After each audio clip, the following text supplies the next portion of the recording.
Hi guys, my name is Jack and today we're going to take a look at another horrible case with you. Gloomy love. The teenage years are the most challenging of all the stages of growing up.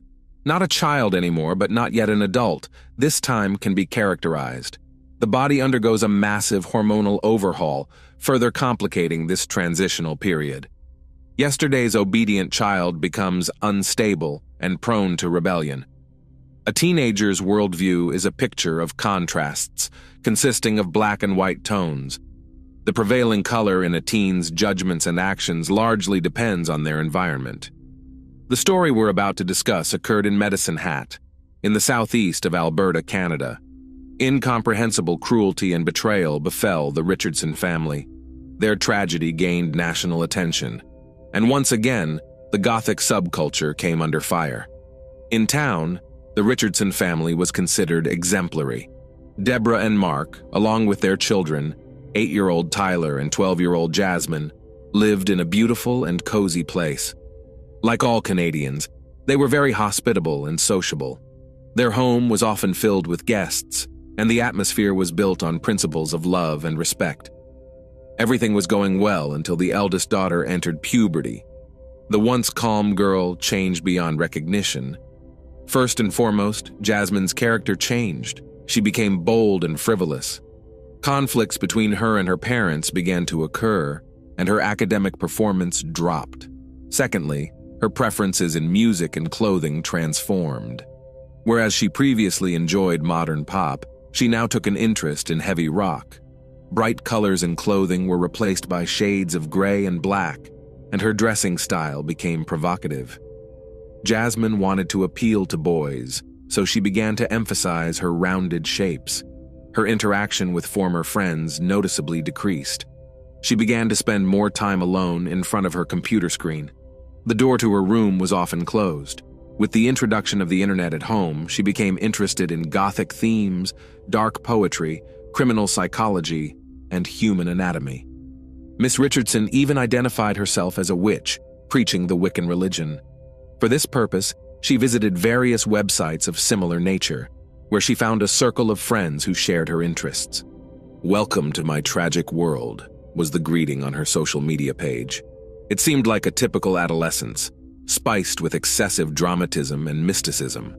However, the girl became more and more detached from her family. In her profile, she listed a fictitious name and age of 15. She liked older interlocutors, wanting to match them. Her parents tried to support their daughter during this difficult period, suggesting spending time together. They looked for common ground, activities. However, she found this uninteresting. Jasmine considered her younger brother to be an annoying nuisance. Thus, she spoke to him less and less. Yet she could spend hours on end at the computer, talking to strangers. Deborah and Mark understood that this state was temporary. She would grow up, become wiser. Therefore, they were quite tolerant of her new hobbies. One day, Jasmine told them she would like to go to a concert of a punk rock band. Her parents agreed, if only they knew what this outing would lead to. Early 2006, Jasmine Richardson went to a concert of a local youth band, pursuing her own interests, knowing he would be there. Jeremy Steinke, the boy who had been stirring her heart for months. He too was fascinated by Gothic culture. They met on a vampire enthusiast's website, where they occasionally communicated. Jeremy portrayed himself as a 300-year-old werewolf thirsting for blood. To prove it, he wore a vial of blood around his neck, though it was unclear whether the fluid was of human or animal origin. Nonetheless, the boy clearly considered himself special, which Jasmine found very appealing. Meeting at the concert, the young people grew even fonder of each other. Eventually, Steinke asked her out, and she joyfully accepted. All would be fine, except Jeremy was 23 years old. The couple knew her parents would disapprove of their relationship, so they kept it a secret. Moreover, his troubled past would hardly endear him to them. The young man was poor and lived in a trailer with his mother and sister. His relationship with his mother was strained due to her excessive drinking. Jeremy had endured her constant stream of volatile partners who often beat him in their drunken rages. As a result, by the age of 13, he was struggling academically and had a fragile psyche. Once, unable to bear such a life, Steinke attempted to hang himself, but was fortunately stopped in time. Afterward, doctors diagnosed him with depression and hyperactivity. Bullied at school, he decided to stop attending. Over time, Jeremy fancied himself immortal and began frequenting websites of similar themes. His online profile was filled with topics like pain, self-harm, blood, and razor blades. No one knew about the couple's forbidden relationship except their friends, who found their love, to say the least, peculiar. Their communication would have remained a secret had the Richardsons not started monitoring their daughter's excessive internet use. Deborah and Mark discovered Jasmine was corresponding with strangers, alarming them as any parent would. Therefore, they decided to remove the computer from the girl's reach. Moreover, they were shocked to learn she had fallen for an adult man with dubious interests. His very nickname, Soul Eater, spoke volumes. Thus, Jasmine and Jeremy's relationship became forbidden. To help their daughter break free from this destructive relationship, Deborah and Mark sought a psychologist's help. They sincerely believed that counseling would benefit their parent-child relationship. To their delight, it did. Jasmine showed compliance and seemed to be returning to a normal life. Promising that it was all in the past, she got her computer back. This became the Richardsons' last fateful decision, leading to their demise. Saturday, April 22, 2006. Preparing for bed, Mrs. Richardson heard a noise in the basement. "Rats again," she thought.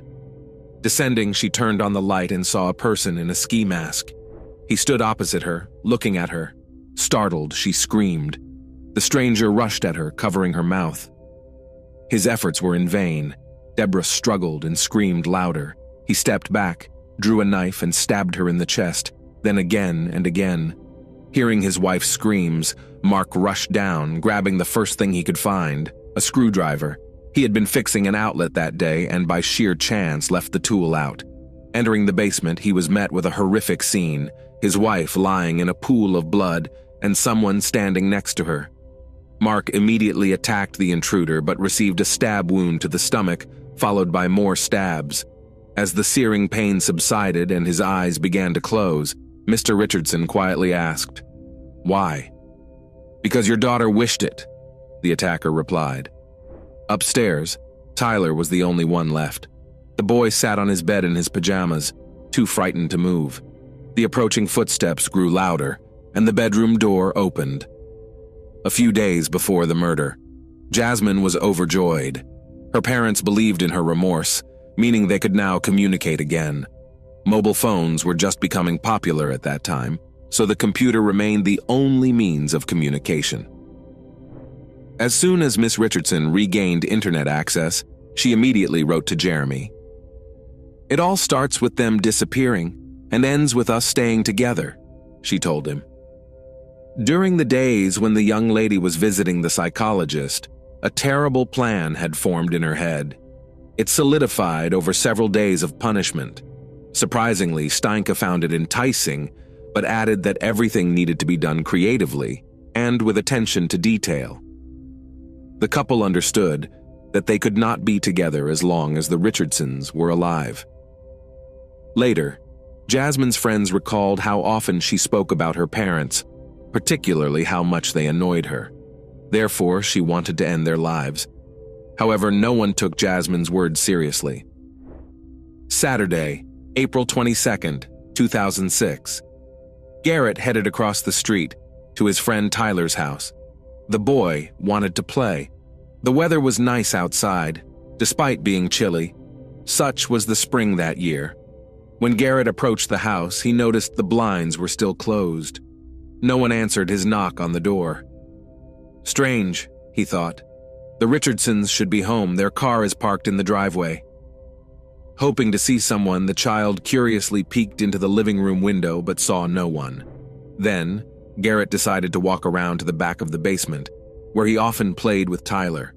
Peeking through the window, he saw something strange on the floor. It appeared to be two silhouettes in a pool of blood, the boy informed his mother. Skeptical, she decided to check on the family across the street. They approached the house together. Garrett pointed to the window he had looked through earlier. The woman looked in and recoiled in horror. She immediately called emergency services. Something happened at the Richardsons. They seemed to be lying in the basement floor, all in blood, the neighbor reported. The police arrived promptly. Breaking down the front door, they descended to where Garrett and his mother had seen something. Entering the dark basement, the officers had difficulty recognizing the people lying on the ground. Their bodies were mutilated and bloodied. But there was no doubt. It was Mark and Deborah Richardson, and they were deceased. Blood was everywhere, on the floor, walls, even the ceiling. A bloody mess. No other way to describe what was before them. Later, the police searched the house. In the upstairs children's room, they found a small child. The boy lay in bed among toys, splattered with blood, with visible knife wounds. The child's throat had been deeply cut. Medicine Hat had never seen such horror. One officer said, "It will take me decades to forget what I saw today."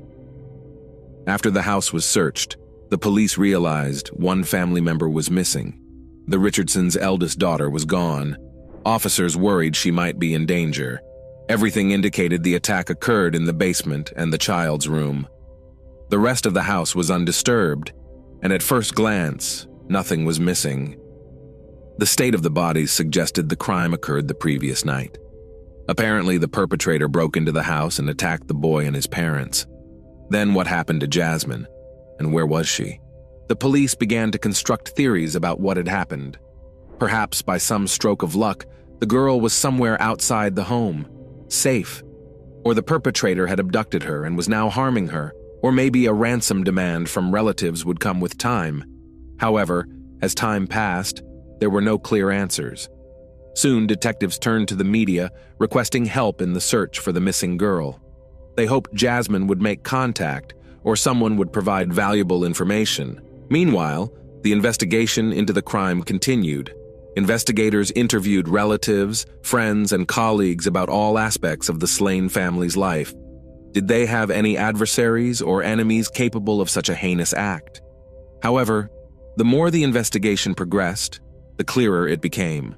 There was no reason to wish death upon anyone in the Richardson family. They were truly wonderful people, faithful spouses and loving parents, except for the eldest daughter.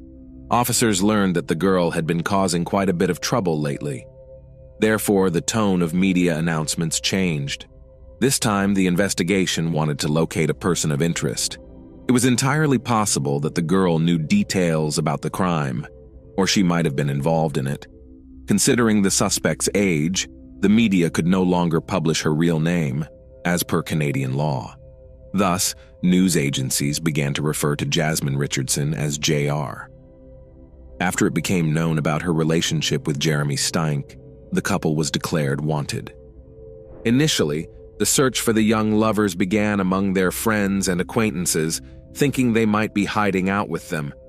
However, this lead proved to be a dead end for the police, but they did uncover something intriguing. A few hours after the crime, the young couple was spotted at a restaurant and at a party hosted by an acquaintance. Someone from their circle of friends mentioned that Jasmine appeared unchanged. There was no indication she had been abducted or was in a state of shock. She was drinking and having fun. When friends asked how they managed to escape from her parents, Jasmine laughed, "Jeremy and I just took care of them." "Yes," the boy agreed. "I carved them up like fish." The party guests laughed, thinking it a grim joke, unaware that the statement was true. The involvement in the crime was also confirmed by a comic found in Jasmine's school locker, where she detailed how she would deal with each of her family members, with her boyfriend as her accomplice. Photos of the suspects were distributed widely. It was only a matter of time before a citizen would step forward with information about their whereabouts. Soon enough, information came in. The couple was spotted in the community of Leader, Saskatchewan, approximately 130 kilometers from Medicine Hat. Caught off guard, Jasmine Richardson and Jeremy Steinke were found sleeping peacefully in a pickup truck. Without resistance, they were taken to the police station. Naturally, the couple was interrogated separately, starting with Jasmine. She shared that she was deeply in love with Steinke. and he reciprocated her feelings. However, the difference in age and social status was a barrier between them. According to Jasmine, the Richardsons would never have accepted their relationship. Therefore, Jeremy committed the ultimate act of love. He ended her parents' lives, providing them the chance to be together. When detectives asked if Jasmine was involved in the crime, she said, "I wasn't home when the crimes occurred. I didn't know about what had happened. After I found out, I accepted it. I loved Jeremy very much, so I ran away with him." Detectives needed to determine who was the main instigator. Since breaking the suspects proved difficult, the investigation used a cunning strategy. They placed an informant in the cell with Jeremy, who skillfully extracted details that contradicted Jasmine's statements. Jeremy confessed to the informant that the plan to end her parents' lives was Jasmine's idea. Initially, he was not supportive, but agreed after they discovered the forbidden love and took away her computer. "I took care of Deborah and Mark Richardson, and Jasmine took care of her younger brother herself. She literally begged me to leave Tyler for her, though I was glad to settle scores with all of them," Jeremy cruelly revealed. After this confession, investigators confronted Miss Richardson with the recording. She had no choice but to confess to everything, admitting she stabbed her younger brother out of mercy, not wanting to leave him an orphan. Later, the couple shared their social media profiles and passwords with the investigation, which began to examine their correspondence. They had sent each other thousands of messages, confirming Jeremy's statements. Jasmine indeed conceived the plan on her own. Steinke wrote that Jasmine was the only person who supported and approved of his tastes, replacing the society he felt alienated from. Fearing he would lose her, he helped realize the dreadful idea. "I want to slit their throats. They will regret what they've done, especially when I make sure they're gone. They'll pay for the insults. Finally, there will be silence. Their blood will be the payment." Jeremy supported his beloved. His friends also reported that just a few hours before the attack, they watched the 1994 film Natural Born Killers, which portrays a couple committing 9 heinous murders. This story inspired their friend, who said he wanted to enact a similar plan with his girlfriend. "I think it's the best love story of all time," Steinke said. With sufficient evidence at hand, the suspects were charged with 3 counts of homicide. The detectives pieced together the confessions of the accused, witness testimonies, and other case evidence to form a clear picture of the crime. Before the act, Jeremy was intoxicated.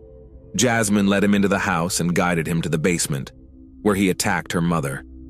Deborah was the first to die, suffering 12 stab wounds across her body. The deepest wound pierced her chest, reaching 12 centimeters deep and striking her heart. In a rage, Jeremy mercilessly continued his assault on Mark, who sustained 24 wounds, 9 of which were in the back. Like his wife, the family patriarch bled out on the basement floor. Tyler Richardson was the last to die. While Steinke was dealing with the parents downstairs, Jasmine inflicted 5 stab wounds on her younger brother upstairs. After Jeremy finished, he went upstairs to help his girlfriend with the child, coldly slashing the boy's throat as if carving a pumpkin. Afterward, Jeremy went home to wash off the blood, while Jasmine caught a taxi to a restaurant where the couple had agreed to meet. After discussing the night's events, they headed to a party. A friend of Jeremy's, Casey Lancaster, helped them dispose of the evidence and reach Saskatchewan.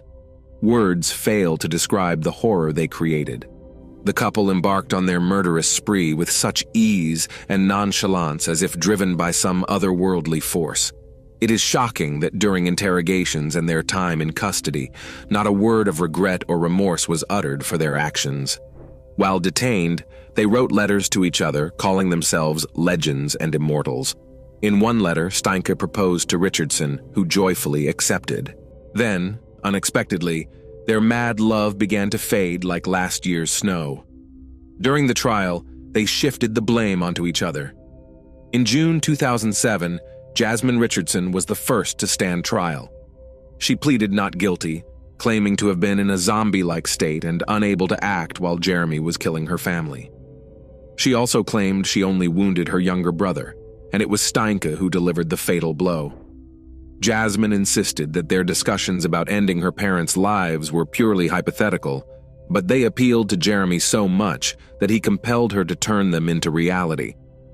Under 3 counts of homicide, Miss Richardson was sentenced to just 10 years in prison, thanks to the nuances of Canadian juvenile criminal justice law, which states that individuals under 14 cannot be sentenced to more than 10 years of imprisonment.